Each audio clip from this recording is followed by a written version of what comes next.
और आइए अब अगली बड़ी खबर की ओर आपको लिए चलते हैं। रूस और यूक्रेन के बीच युद्ध को रोकने को लेकर बड़ा अपडेट सामने आया है।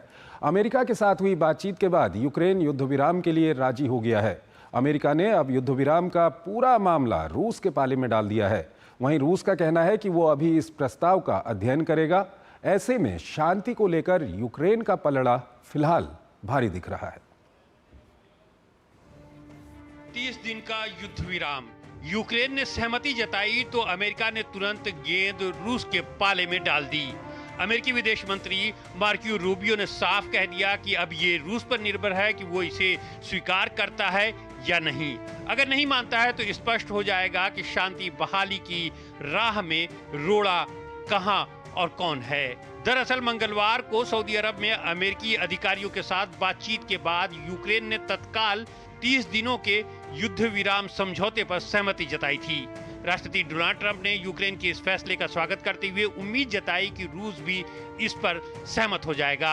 हालांकि क्रेमलिन का कहना है कि जिद्दा बैठक के नतीजों पर गहराई से अध्ययन किया जा रहा है, लेकिन पूरे विवरण का अभी भी इंतजार है। जबकि रूसी विदेश मंत्री सर्गेई लारोव ने कहा कि ऐसा कोई समझौता नहीं किया जाएगा जिससे रूस के लोगों का जीवन खतरे में पड़े। उन्होंने एक बार फिर दोहराया कि रूस यूक्रेन में किसी भी तरह की शांति सेना की मौजूदगी को स्वीकार नहीं करेगा। राष्ट्रपति ट्रंप के विशेष दूत स्टीव विटकॉफ गुरुवार को मॉस्को पहुंचकर जिद्दा वार्ता से जुड़ी जानकारी रूसी अधिकारियों के साथ साझा कर सकते हैं।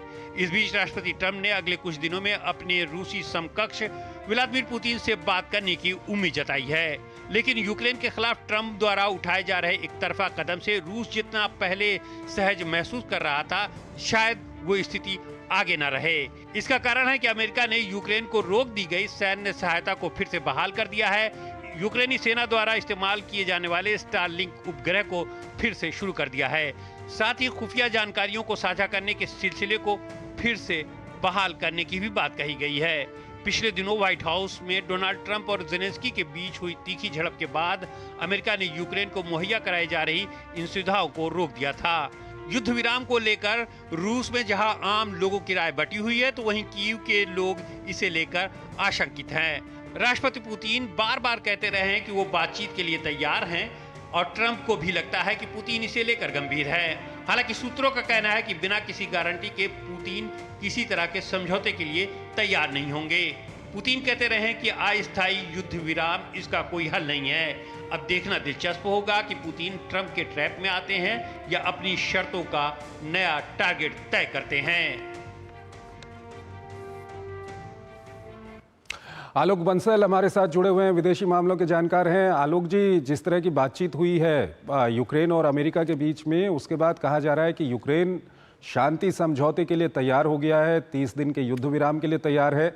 हालांकि रूस का कहना है कि अभी हमको प्रपोजल नहीं मिला है और जब हमको प्रपोजल मिलेगा हम उसको स्टडी करेंगे और उसके बाद फैसला लेंगे। क्या कुछ आपकी प्रतिक्रिया है? देखिए, यूक्रेन का जब अमेरिका दौरा था राष्ट्रपति ज़ेलेंस्की का, उसके बाद जिस तरीके के हालात बने थे तो ऐसा लग रहा था कि यूक्रेन अलग थलग पड़ गया है। और उसके बाद अब जब सऊदी अरब में ये शांति वार्ता हुई है और इसमें यूक्रेन ने 30 दिन के युद्ध विराम की बात मान ली है, तो ये दर्शाता है कि यूक्रेन जो है अपनी जो पहले की जो उनकी पोजीशन थी उससे काफ़ी क्लाइम डाउन हुआ है। क्योंकि एक चीज़ हमें समझ लेनी चाहिए कि युद्ध विराम का मतलब है कि जो आज की स्थिति है करीब करीब वही सीमा बन जाएगी, वही एक लाइन ऑफ कंट्रोल बन जाएगी, लाइन ऑफ एक्चुअल कंट्रोल बन जाएगी, जो भी आप कहना चाहें, और वही धीरे धीरे एक तरीके से आधिपत्य की सीमा बन जाएगी। और यूक्रेन का अभी तक ये मानना था कि रूस उनके एक बड़े इलाके पे कब्जा किए हुए है, तो इस तरीके का युद्ध विराम उनके हित में नहीं है। लेकिन अब चूंकि यूक्रेन इसे मान गया है, इस समझौते को रूस को भेजा जा रहा है। रूस इसको पढ़ने की, एनालाइज करने की बात कर रहा है। मेरे ख्याल से रूस की कोशिश है कि वो 2-4 दिन का समय ले, क्योंकि वो कोशिश करेगा कि कुर्स्क इलाके में जो यूक्रेन की सेना रूस की टेरिटरी में है उसको पूरी तरह से निकाल बाहर करे, क्योंकि फिर रूस का पलड़ा काफी भारी हो जाएगा।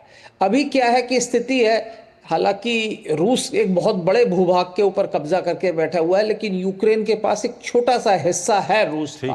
तो जब ये नेगोशिएशंस होंगी तो इसके ऊपर कुछ अदला बदली हो सकती है। लेकिन अगर रूस इस इलाके को करीब करीब पूरी तरह से खाली करा ले तो रूस का पलड़ा बहुत भारी हो जाएगा और रूस जो है यथास्थिति है उसके ऊपर शायद बातचीत करवाने में यूक्रेन से सक्षम होगा। और इसीलिए रूस जो है ये कह रहा है कि हम इसको पढ़ना चाहेंगे, इसका एनालिसिस करना चाहेंगे, लेकिन अब रूस के ऊपर दबाव काफी होगा क्योंकि अमेरिका सैन्य सामग्री दे रहा है, इंटेलिजेंस शेयर कर रहा है और साथ ही साथ जो मॉरल प्रेशर है वो भी रूस के ऊपर आ गया है। इस तरह से कह सकते हैं कि कहीं ना कहीं रूस अमेरिका के ट्रैप में आ गया, अब पूरा शांति को लेकर के दारोमदार रूस के पास है। ये कहना तो पूरी तरह से ठीक नहीं होगा क्योंकि रूस जो चाहता था वो काफी हद तक हो रहा है।